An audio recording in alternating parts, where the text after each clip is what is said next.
J'ai décidé de faire une petite vidéo aujourd'hui seulement pour vous expliquer comment que je fais mon yogourt maison et mes céréales. Vous pouvez l'utiliser pour deux manières. Soit vraiment pour manger des céréales normales avec du lait ou bien les apprêter avec votre yogourt. Moi, je préfère vraiment dans le yogourt. Donc, je vais commencer la recette avec les céréales maison. On va mettre 250 g d'avoine. Pour vrai, vous pouvez vraiment y aller à l'œil, là. Là, je vais mettre un peu de noix de Grenoble. Moi, c'est sûr que je préfère, comme je vous dis, vous pouvez mettre des amandes, vous pouvez vraiment mettre ce que vous voulez. Donc, on les hache un petit peu, bien, c'est à votre manière. Si vous aimez qu'ils soient complètes, vous pouvez les mettre complètes. Moi, vu que c'est pour un yogourt, en fait, je vais quand même beaucoup les écraser.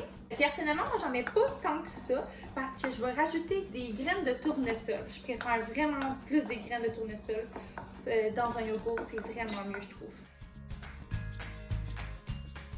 La cannelle, on y va au pif. Excusez-moi, je suis une fille qui va tellement à l'œil. Comme je vous dis, moi, j'aime énormément les graines de tournesol. Je vais en mettre ici un tout petit peu. Ensuite, on va mettre 30 g de sirop d'érable. Puis, vous allez mettre 50 g d'huile de coco qu'on va faire fondre. Ah, j'aime tellement la senteur de l'huile de coco, là, c'est fantastique. Je capote. Je capote raide! Wouhou! Parfait pour l'huile de coco. On met ça dans le micro-ondes. On va mélanger tout ça ensemble. C'est vraiment ce qui va lier tous nos ingrédients. Donc, si vous voulez rajouter des canneberges ou des raisins secs, je vous conseille fortement de le mettre vraiment à la fin. Je vous le dis, sinon, moi, j'ai eu une mauvaise expérience. Je l'avais mis avant. Puis, en fait, ce que ça l'a fait, c'est que vraiment, ça a cramé mes canneberges. C'était vraiment pas bon. J'ai dû toutes les trier pour les enlever. Donc, pour de vrai, mettez-les à la fin. Je pense que c'est la règle la plus importante, je vous jure. Donc, une fois que tout est fondu pour l'huile de coco, on va tout mélanger ensemble. Puis, qu'est-ce qui est le fun avec cette recette-là, c'est que vous pouvez vraiment l'apprêter à votre manière. Si vous n'aimez pas les noix, vous pouvez vraiment mettre ce que vous voulez. C'est vraiment cool pour ça. C'est vraiment peu dispendieux. Vous pouvez faire ça n'importe quand à la maison. C'est vraiment pas long. Il y a déjà du sirop d'érable, mais il n'y en a vraiment pas beaucoup. Donc, vous pouvez racheter la cassonade à votre goût.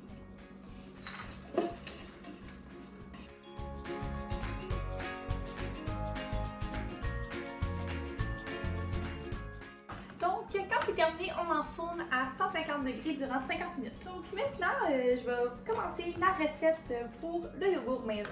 Donc, on va prendre 1 litre de lait.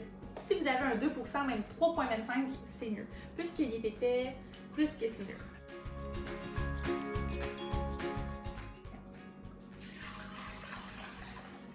Et vous allez prendre aussi une tasse de lait en poudre. Moi, j'ai pris la moins chère, elle qui était écrémée, puis ça fait vraiment l'affaire. Tout dépend de combien de temps vous allez laisser votre mélange dans le four. On va commencer par mélanger ça progressivement pour pas qu'il y ait de motons.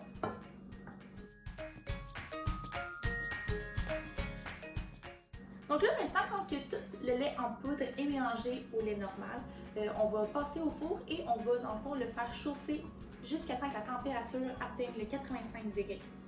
Donc, je vais juste vous montrer que ça, c'est le yogourt grec que j'ai acheté en magasin. Il ne coule pas, rien. Donc, je vais vous montrer le nôtre après. Ça va vous surprendre.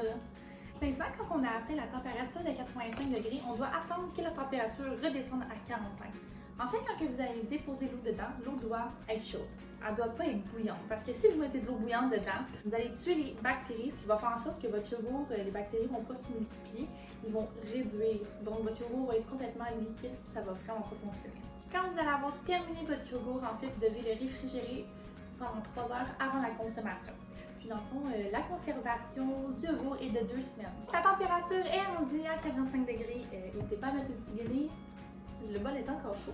Donc, comment on va procéder maintenant? C'est le dernier ingrédient qui manque. C'est une tasse de yogourt nature.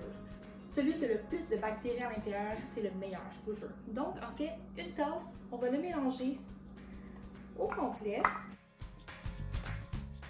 Donc, c'est vraiment avec cette tasse de yogourt-là que les bactéries vont s'activer, ce qui va faire en sorte qu'il va y avoir une multiplication de bactéries rendues à la chaleur du four, ce qui va faire en sorte que vous allez avoir un super yogourt grec. Moi, ce que je fais, c'est que là, je vais pas commencer, j'ai acheté du yogourt à l'épicerie. Mais par contre, ce que vous pouvez faire vraiment, c'est gardez toujours une tasse de yogourt à chaque fois pour pouvoir justement refaire votre yogourt à la maison. Vous allez pouvoir être capable sûrement de faire 4-5 fois. À un moment donné, il y a une limite, là, les bactéries vont être vraiment beaucoup plus faibles, donc il va falloir peut-être racheter un yogourt. Mais au moins, vous allez pas éviter d'avoir acheté 4 pots de yogourt.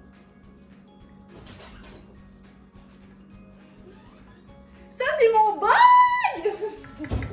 Quand le mélange est complété, en fait, vous allez le verser dans vos pots.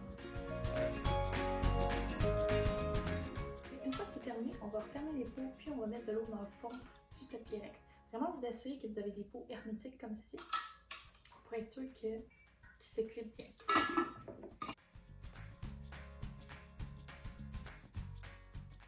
Donc ensuite, on va recouvrir d'eau. De l'eau chaude, mais pas bouillante, parce que de l'eau bouillante, ça va faire en sorte que ça va tuer toutes les bactéries. Donc on va mettre de l'eau vraiment juste 3/4 de où est-ce qu'il y a du yogourt. Puis dans le fond, on va l'insérer au four à 45 degrés. Donc on met le four à 45 degrés.